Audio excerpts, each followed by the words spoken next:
Có nhiều con trai đến như vậy, nhưng câu hỏi đặt ra rằng tại sao nhà Tào Ngụy lại bị gia tộc Tư Mã, đặc biệt là Tư Mã Ý dễ dàng phế ngôi, đoạt quyền sau khi Tào Tháo chết. Trong Tam Quốc, có thể nói Tào Tháo là một trong những chính trị gia tham vọng và nổi tiếng bậc nhất. Tào Tháo sinh năm 155 và mất năm 220, biểu tự Mạnh Đức, là người đã đặt nền móng để lập nên chính quyền Tào Ngụy thời Tam Quốc. So với Tôn Quyền của Đông Ngô, Lưu Bị của Thục Hán, Tào Tháo có nhiều lợi thế hơn cả. Sinh trưởng trong gia đình giàu có, đồng thời có nhiều thuận lợi trong quá trình lập nghiệp. Tào Tháo nhanh chóng gây dựng được cơ nghiệp lớn và có sức ảnh hưởng trong Tam Quốc. Đặc biệt, với chiến lược phò tá thiên tử để hiệu lệnh chư hầu đã biến con đường lập nghiệp, cùng tham vọng thống nhất thiên hạ của Tào Tháo trở nên danh chính ngôn thuận và vô cùng thuận lợi. Sinh thời, Tào Tháo được coi là một chính trị gia, nhà cầm quân có tư duy chiến lược. Vị quân chủ này không những thành công trở thành một trong ba thế lực mạnh nhất Tam Quốc, mà còn góp phần mang lại thịnh vượng và cuộc sống vinh hiển cho con cháu sau này. Theo sử sách, Tào Tháo có tổng cộng 12 người vợ và thê thiếp. Tuy nhiên, trong số đó có đến 10 người đã từng có chồng. Đây quả là sở thích kỳ lạ của Tào Tháo. Việc có nhiều vợ như vậy, thì đương nhiên số lượng con của Tào Tháo cũng không ít. Chỉ tính riêng con trai, Tào Tháo đã có tới 25 người con.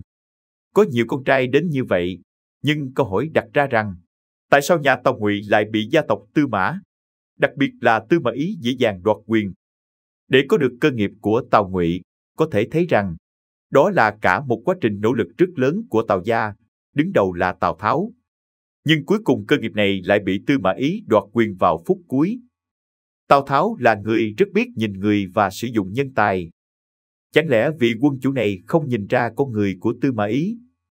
Trên thực tế, Tào Tháo đã sớm nhìn ra con người của Tư Mã Ý. Thậm chí còn dặn con trai là Tào Phi phải cẩn trọng, đề phòng người này. Lúc còn sống, Tào Tháo tuy chiêu mộ Tư Mã Ý nhưng cũng luôn đề phòng và cảnh giác. Hơn nữa, với số lượng con trai đông đảo như vậy, Tào Tháo có lẽ cũng tạm yên tâm phần nào. Tuy nhiên, điều ông không ngờ nhất chính là Tư Mã Ý lại sống quá thọ trong bối cảnh loạn lạc như thời Tam Quốc. Vậy, khi Tư Mã Ý đoạt quyền của Tào Ngụy, vì sao hàng chục người con trai của Tào Tháo không một ai sẵn sàng đứng lên để chống lại? Hóa ra điều kỳ lạ này là có nguyên nhân. Nguyên nhân Tư Mã Ý dễ dàng đoạt quyền. Tào Ngụy sớm mất quyền lực vào tay gia tộc Tư Mã kể từ sau khi Tư Mã Ý tiến hành cuộc đảo chính năm 249, sự gọi là sự biến Lăng Cao Bình. Hoàng đế của Tào Ngụy kể từ đó chỉ còn tồn tại trên lý thuyết và quyền lực trọng yếu do gia tộc Tư Mã nắm giữ. Nguyên nhân cho sự sụp đổ nhanh chóng của Tào Ngụy là do 25 người con trai của Tào Tháo về cơ bản đều chết trẻ. Ngay cả Tào Phi, tức Ngụy Văn Đế, một trong những người con nổi bật nhất của Tào Tháo, cũng chỉ sống đến năm 39 tuổi.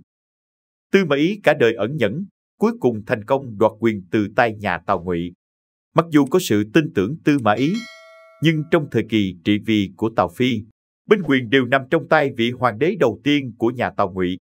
Do đó, Tư Mã Ý đương nhiên cũng không thể thực hiện bất kỳ hành động sai trái nào hay manh nha ý đồ tạo phản.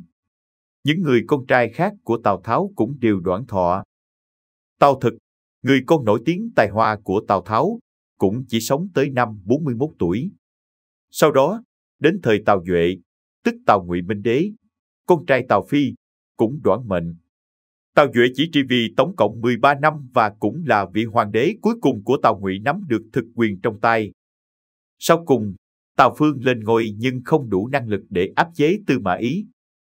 Tư Mã Ý cả đời ẩn nhẫn, chịu đựng 3 đời Tào gia.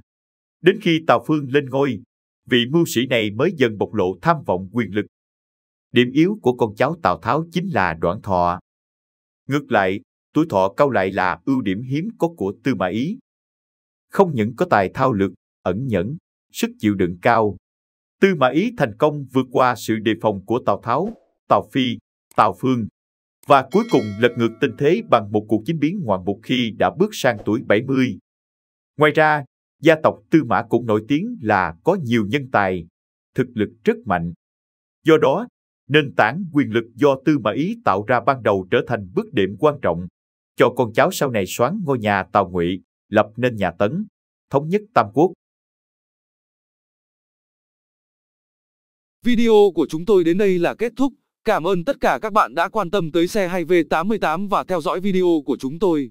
Đừng quên like, share và đăng ký kênh nhé. Đặc biệt đừng quên bật chuông để theo dõi những video nhanh nhất. Một lần nữa xin cảm ơn tất cả các bạn.